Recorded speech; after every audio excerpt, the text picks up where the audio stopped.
Denise Gomes and Yazmin Jauregui are absolutely rolling and looking to continue their winning ways, and you have to figure with a win in a matchup like this, you either get to break into the top 15 or you're taking on that unofficial 16th ranked strawweight. A couple of big timers in this matchup. The undefeated former combate champ that is Yazmin Jauregui. She showed the resolve her last time out, got dropped early against Estela Nunes, and then she came a knocking for hers in the second round. It was a couple of knockdowns and a big win there for Jauregui. And if you consider it, if David Onama never fought Nate Landwehr, Yazmin Jauregui and Yasmin Lucindo would have had an absolute fight of the night in that San Diego debut, just across the border from Entram Gym for Yazmin Jauregui. But you have to think again, if Jauregui wins or if D. Gomes wins, maybe some names that are out there like Karolina Kowalkiewicz or an Angela Hill, or even somebody that's ranked in the top 10 but on a 2-fight losing streak that's just out there. She doesn't look good. Marina Rodriguez needs a little bit of a dance partner, so both of these women in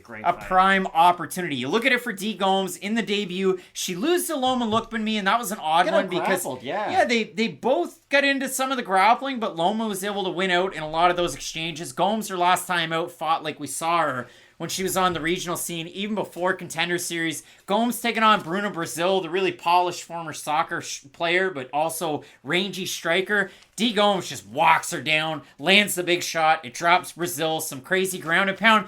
Crazy, too, that Keith Peterson was not nonsense. I don't know. It was a weird stoppage because Brazil was covering up. A little nonsense. There was one shot from Gomes, and then a little bit of a reset and a wait, and then one more shot, and Keith Peterson saw enough. So Gomes goes out there, gets that finish win, and really cool for her because last weekend, PRVT and life partner Carol Hossa got the win over Yana Santos. So D. Gomes gets to try and look to move it forward for the team, trying to get a win against Yazmin Jauregui. And if you consider it, Gomes the more likely to go for the takedown to try and muscle things. You remember her fight against Dutieva over with Invicta, somebody that fought in the UFC, and Gomes rallied back in that fight. We've seen her rally in fights, but she just pushes forward, reckless abandon, big power shots, really nice takedowns, whereas Jauregui plays boxing from the outside and will snap the occasional leg kick out there. I have a really hard time with this fight, and this is why. I do too. I think Yazmin should win this fight based on her striking. I do think she is the more complete striker based on the totality of her game, because Gomes is going to throw some wild looping hooks. If they land, credit to her. They are very powerful strikes, but she's not a fighter like a prime Jessica Andrade who's going to work her way into the pocket and then throw all those big strikes, especially to the body and to the head. But I think she has enough power to make Yazmin uncomfortable, just throwing a lot of naked strikes in the middle of the cage. And if she can somehow force Yazmin to move backwards, and that's easier said than done if you're not able to have a lot of success in the striking, because when Yazmin is able to get really in your face and throw her own combinations, there's not a lot of room to breathe. You are getting hit by a lot of different shots from different angles too, and that's what I appreciate of her. But what I don't like is she's a big favorite, and she does have a tendency to get hit by some of these bigger power punchers. You bring it up. In her last matchup, we saw her get tagged cleanly. Jauregui's throwing a leg kick, and then it's a right cross that comes out from Nunes that drops Jauregui. And that's the interesting thing. When Yazmin's just sticking to her boxing, I think she is a very difficult fighter. Maybe not to hit completely, but I think she's a lot better with her defense when she is primarily focused on the hands. I'm glad you bring it up. When she does throw some of her kicks, they are a little bit naked. They aren't necessarily set up, and that's how she can get caught. And normally I do this type of thing in post, but I want to get the reaction of it because for Jauregui, her last time out, she's fighting on that Holland versus Thompson card, which that Cuervo ad, I mean, MMA fans probably like it, but I got tired of it after about the 5th time last weekend. This is what happened to her. She just hit a little bit of an error message, and then she popped right back up. Again, she rallied really well against Nunes, but she was a minus 325 favorite in that matchup. Now, if you look at it for Jauregui, she herself training out of Entram Gym, but also going to San Diego, not just to fight, but she's training out of 10th Planet San Diego with Manolo Hernandez, who is the main coach. You always see him with Ilima-Lei McFarlane, the former champ over with Bellator. So cool to see for Jauregui because there's a lot of great women that grapple at that gym. But again, for D. Gomes, the Andrages, the Hosas, the, who else is it? Maria Oliveira that trains at a PRVT. Maria's a bad example, but she also trains there. Again, you alluded to it, but Jauregui more than a 4-1 favorite in this one.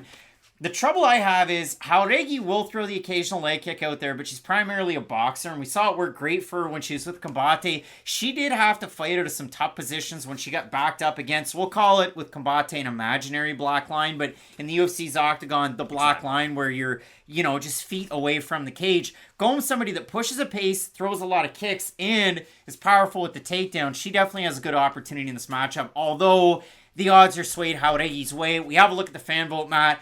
I'm going to assume it's not close, like none of them have been. I'm going to say over under 87.5% Jauregui. I'll say over.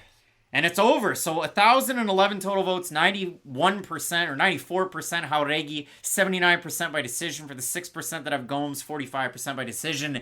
We've seen Jauregui tagged. Will we see her get tagged again? I have her in this matchup, but I do feel like sooner rather than later we will realize the limitations. Maybe not of her skill set completely, but at least this version of it, because she's still a very young fighter, only 24 years old, is making those improvements fight in and fight out. But I do think it's going to come to, hey, she's going to get a fighter who might be that kind of half step too high up in the division for her. But guess what? A loss can sometimes be the greatest thing for your career. So I have Yazmin in this matchup, but you bring it up. I'm really curious to see who they put her in with next if she is able to get the win, because she is not only an exciting prospect, but a pretty exciting fighter, and the UFC likes to push people like that. I mean, both these women. You have 24 and 23. If D. Gomes gets the win in this matchup, she deserves that shot as well. So I do have Jauregui in the matchup, but this is a really tough one. So let us know who we have in the comment section down below. Some big-time fights on this card, including Entram Gym's Brandon Moreno, who's taking on a tricky fighter, Alessandro Pantoja. The main event, another Mexican fighter, Yair Rodriguez, taking on Alexander Volkanovski. Keep it locked in with Fight Night Picks, we always say. Let's get into it.